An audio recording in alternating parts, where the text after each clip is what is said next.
9월 10일 수요일 매일 묵상을 시작하도록 하겠습니다. 오늘의 본문 말씀은 스바냐 1장 1절에서 13절까지의 말씀입니다.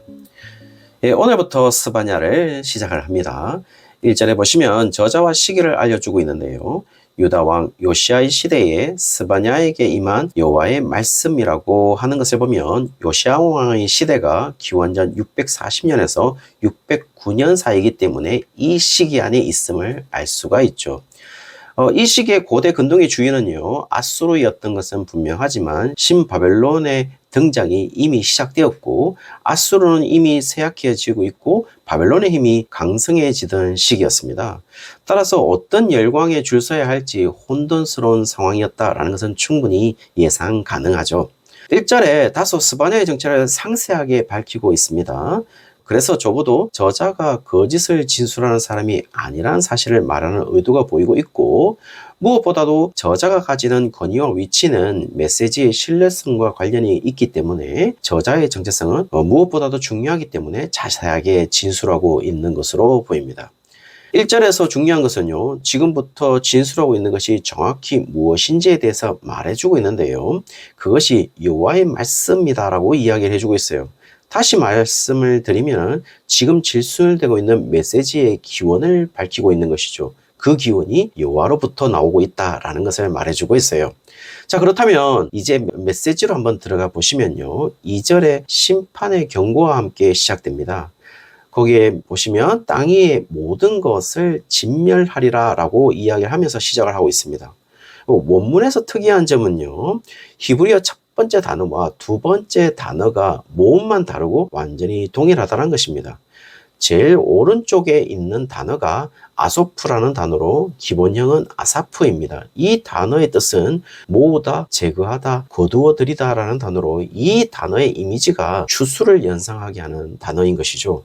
그래서 히브리적 사고에서 추수라고 하는 것은 기쁨의 의미이기도 하지만 심판의 이미지도 가지고 있는 이유는 종말의 이미지가 추수의 이미지와 유사하기 때문이고, 선택된 곡물은 거둬들이지만 죽정이나 곡물이 아닌 식물은 철저하게 불태워 없애기 때문인 것이죠. 두 번째 단어인 이 아세프라는 단어인데요. 기본형은 스프입니다. 이 단어의 뜻은 끝나다, 그치다라는 의미로 실제로 진멸을 의미하고 있는 것이죠. 따라서 여러 가지 해석은 있을 수 있겠지만은 두 단어가 가진 이미지 자체가 진멸의 의미를 가지고 있기 때문에 완전한 진멸을 의미하는 것으로 볼 수 있다는 것이죠. 더욱이 바로 앞에 단어가 진멸하는 대상이 모든 것이라고 말하고 있는 것이죠. 그래서 이 부분은 아마 노아 홍수를 연상시키기도 합니다. 3절에서 더욱더 비슷하게 사람과 짐승, 공중의 새와 바다의 고기와 거치게 하는 것과 악인들을 진멸의 대상으로 하고 있고, 만약 노아 홍수 사건과 유사하다면 여기에서 악인은 하나님과 동행한 노아와 그 가족들을 제외한 모든 사람들과 같은 류의 사람들을 지칭하는 것으로 보여요. 그리고 그들 때문에 아무런 죄가 주어지지 않은 온 세계가 심판받는 사실을 말해주고 있죠. 다시 말씀드리면 하나님의 심판의 상황이 노아 시대의 상황과 유사하다는 사실을 말해주고 있다는 겁니다. 4절부터 심판의 대상을 한정하는데요. 유다에 대한 심판을 선언하기 시작합니다. 그리고 그들이 심판받는 이유를 설명하는데요. 두 가지 이유를 설명하고 있어요. 첫 번째는 우상숭배이고 둘째는 혼합주의와 배교를 들고 있습니다. 분명히 유다와 예루살렘은 철저하게 하나님만을 예배하는 백성들입니다.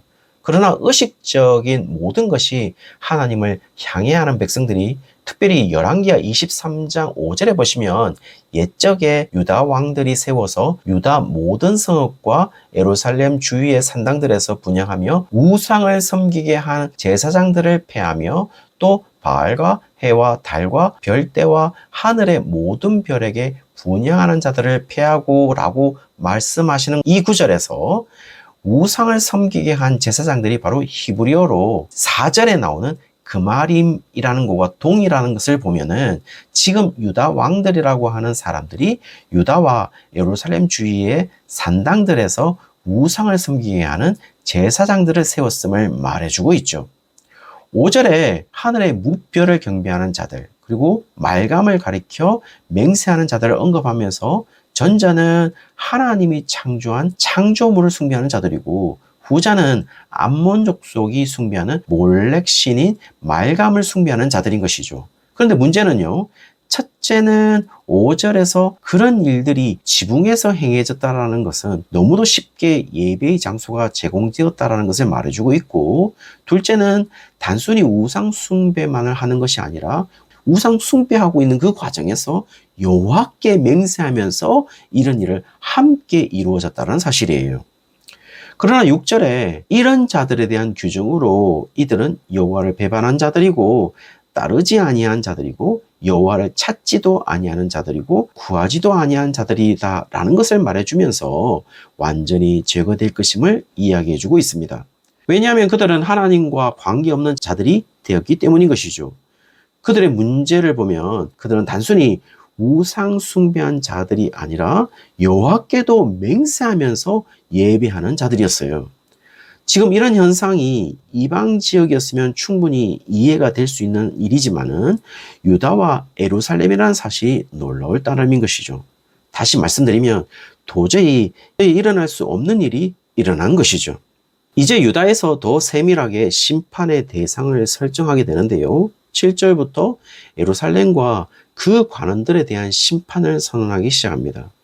7절에서 심판의 날로서 여호와의 날이 가까웠다라고 이야기하고 있습니다. 그리고 특이한 사실은 여호와께서 직접 희생제사를 준비하신다라고 이야기를 하고 있어요. 그리고 8절에 원래 제사의 희생제물은 짐승인데 방백들과 왕자들과 이방인의 옷을 입은 자들이라고 말을 해주고 있습니다. 그들은 문맥상 예루살렘의 통치자들이고 리더들인데 이방인의 옷을 입었다라고 말해주고 있다는 거죠. 한마디로 그들은 여호와를 섬기는 옷을 입고 삶을 살아내야 하는 자들이 전혀 맞지 않는 옷을 입고 삶을 살고 있다라는 것을 이야기해주고 있죠.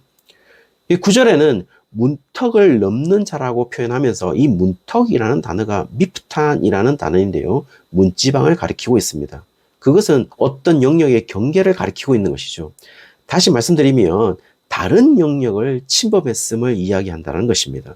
지금 그 영역 안으로 포악과 거짓으로 채웠다라고 말을 해주고 있어요. 그러므로 심판받을 수밖에 없는 것이죠. 특별히 그 영역은 희생 제사를 했던 것으로 보이기 때문에 성전을 가리킬 가능성도 높습니다. 거기에 그런 것으로 채웠다라는 것이죠. 10절에 어문은 예루살렘의 북쪽에 있는 문으로 다른 이름은 다메섹 문입니다. 지중해 쪽에서 쉽게 들어갈 수 있는 문인 것이죠. 여기가 물고기 문인 이유는 이 문 근처에 생선시장이 있었기 때문인 것입니다. 제2구역은요, 예루살렘 상류층이 살았던 예루살렘 서쪽 언덕 부분을 가리키고 있어요. 비즈니스 구역으로 요시아가 제사장들을 보내 하나님의 뜻을 물었던 여선지자 훌다가 이 지역에 살았다는 것을 열왕기하 22장 14절에 말해주고 있어요. 따라서 이런 지역들이 상징하는 것은 어문이 있는 지역은 중산층이 있는 구역을 가리키고 제2구역은 상류층이 있는 구역을 가리키는 것으로 보여요. 그리고 특별히 므낫세 왕이 자신의 인간적인 욕심을 중축한 지역이기 때문에 관료들의 행포가 있었던 곳으로 보입니다. 정직하게 장사하는 곳이 아닌과 동시에 불법으로 부를 축적하는 곳이었죠. 10절에 작은 산이라는 이 기브아는 낮은 언덕을 가리키고 있어요. 그렇다면 침입에 노출된 평지보다는 사람이 살 수 있는 높은 곳을 지칭하는 것으로 보여요. 그리고 11절에 막데스는 정확하게 어디를 가리키는지는 알 수는 없지만 NIV에서는 마켓 디스트릭트라고 해서 사람들이 상거래 장소로서 용이한 지역임을 분명히 하고 있기 때문에 저지대를 가리키는 것으로 보입니다. 그럼 결국요, 시장이나 거주하는 주택지나 높은 곳이나 낮은 곳 모두 예루살렘 안에는 곡소리를 들렸다는 것을 의미합니다. 따라서 12절 하반절에 등불을 찾아다니면서 하나님께서 벌하실 것임을 이야기해주고 있죠. 예루살렘 곳곳에 곡소리가 들리는 것은 하나님의 벌하심을 피할 수가 없기 때문인 것이죠. 그리고 그들은 12절 상반절에 보시면 찌꺼기가 가라앉은 마음을 가지고 있다라고 표현을 하는데요. 여기서 찌꺼기는 쉐메르라는 것으로 포도주 따위의 찌꺼기, 침전물을 의미하기 때문에 좋은 술에 방해되는 것으로 제거의 대상인 것입니다. 바로 예루살렘이 제거의 대상이 됐다는 것이죠. 그들은 여호와에 대해서 복도 내리지 않고 화도 내리지 않는 존재로 본다라고 말하는 것은 당시 복과 화를 내리는 존재는 오직 신만이 가능한 것인데 여호와를 오직 유일한 신으로 인정하지 않는다라는 것을 의미해 주고 있죠. 13절에는요, 그들의 재물, 집, 포도원이 아무런 쓸모가 없을 것임을 이야기해 주고 있습니다. 실제로 재물, 집, 포도원이 의미하는 것은 그 소유주가 가진 힘과 능력과 권력을 의미하지만 여호와의 날에 아무런 소용이 없다라는 사실을 이야기해 주고 있는 것이죠. 사랑하는 성도님들, 여기에서 중요한 것은 심판의 대상이 되지 않도록 주의해야 된다는 것이 아니에요. 여기에서 이야기하는 것은 우리가 심판의 대상이 살아가는 가치 판단이나 삶의 방식으로 살아가는 자들이 아니다라는 사실을 이야기해 주고 있는 것이죠. 혹시 여호와의 날이 이르렀을 때 우리가 소용이 없어질 것에 가치를 두고, 예를 들어서 물질이나 명예나 권력이나 우리의 보장에 우리의 가치를 두고 살아가는 자들이 아니라는 사실을 말해주고 있다는 것입니다. 그러므로 우리의 모든 판단은 여호와에게 있음을 알고 살아가는 오늘 하루의 삶이 되시기를 주의 이름으로 축원합니다.